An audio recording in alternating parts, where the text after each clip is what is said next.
দীঘার সমুদ্রে। তো এখন রাত্রেবেলা কী করবো, সি বিচে একটু ঘুরতে যাব। তো চলো যাওয়া যাক, পুরো ভিডিওটা তোমরা দেখতে থাকো। পুরো ভিডিওটা আমি কন্টিনিউ করব। কেমন লাগছে তোমাদের এই জায়গাটা তোমরা কমেন্টে অবশ্যই জানিও। আর ভিডিওটা যদি ভালো লেগে থাকে লাইক কমেন্ট অবভিয়াসলি করে দিও। চলো ভিডিওটা কন্টিনিউ করা যাক।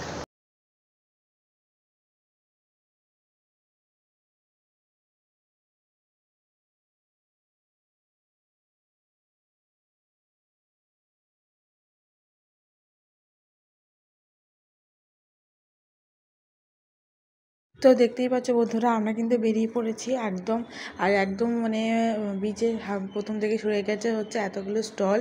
আমি জানি না ক্যামেরাটা একটু প্রবলেম দিচ্ছিলো। মোমো থেকে শুরু করে নানারকম খাবারের দোকান, মাছ ভাজার দোকান, আর সব রকম ছিল। খুব মজা করেছি। তোমরা জাস্ট দেখো পুরো ভিডিওটা। বেশি বড় ভিডিও না করলেও সমুদ্র দেখে যে মন ভরে যাবে এইটুকু তোমাদের গ্যারেন্টি আমি দিতে পারি। তো সমুদ্র হচ্ছে এমন একটা জিনিস তার আমার যে যেন মন ভরে যায়, এটা যেন আমি ফিল করতে পেরেছি এত বছর পর গিয়ে। মিনিমাম হচ্ছে ক্লাস 5 থেকে 12 পর্যন্ত কখনো আমি যাইনি।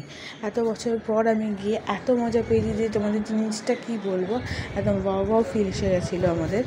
আর এই দিকে দেখো এত সুন্দর লাগছিলো যেতে। আর প্রচুর প্রচুর প্রচুর লোক গেছিলো, মানে এখন হচ্ছে 1000-10 তারও বেশি হতে পারে।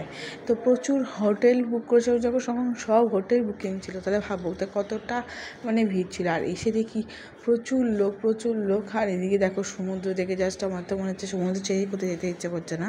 ওখানে গিয়ে জাস্ট 1 কাপ চা খেয়েছি, কিন্তু আমার এত মজা হচ্ছিলো যে আমি কি বলবো তোমাদেরকে। আর এত যে ভালো লাগছে আমার তো এখানে, একদম সুন্দর লাগছে। মানে এত হাওয়া দিচ্ছে, এত সমুদ্রের সাথে আওয়াজ যে মনটা পুরো ভরে যাচ্ছে। আর এদিকে তোমাদের অন্ধকারের জন্য ভালো করে বোঝাতে পারছি না যে এত সমুদ্রের ঢেউ। দেখো তোমরা জাস্ট কত ঢেউ, একদম উপচে পড়ছে, পা ধুয়ে যাচ্ছে। তো এত সুন্দর ঢেউ দেখে তো জাস্ট মন ভরে যাওয়ারই কথা না। তো এত ভালো লাগছিলো দেখো জাস্ট, তো এত ঢেউ যে মনটা ভরে যাচ্ছে দেখে। তোমার কেমন লাগছে ওটা জানিও। তোমাদের দীঘা, পুরী, সমুদ্রের যে এলাকায় কেমন ভালো লাগে তোমাদের সেটা কমেন্টে জানিও।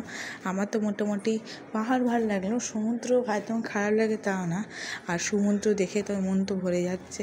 আর আমি তো অনেক বছর পর দেখছি, আরও ভালো লাগছে। মনে হচ্ছে এখনই কি চান করতে নেমে যাই, কিন্তু একদম নামা যাবে না, এত ঠান্ডা জল। তো একদম ঠান্ডা লেগে গলা বসে যাবে। তো আমাদের নিচে এসে আরও গলা বসে যাবে। তো যাই হোক, কষ্ট করে দেখো একদম তোমাদের দেখাচ্ছি যেটুকু দেখানো যায়। আর এত সমুদ্র দেখাচ্ছি যে কারণ হচ্ছে সমুদ্র এত ভালো লাগছিলো দেখতে। আর এত সুন্দর করে ঢেউ আসছিলো, আর দেখে তাও মন ভরে যাচ্ছিলো। তো দেখো এত কানের ফানের সব নিয়ে বসেছিলো এখানে। তো খাওয়ার স্টল প্রচুর বসেছে। এইদিকে দেখো জাস্ট একদম আমি অক্টোপাস একটা দেখতে পেলাম না, কারণ আমার খুব দেখার ইচ্ছে ছিল অক্টোপাস, কিন্তু ছিল না। কি করব বলো তো। তারপর দেখলাম অনেক দোকান বসেছে, অনেক স্টল বসেছে।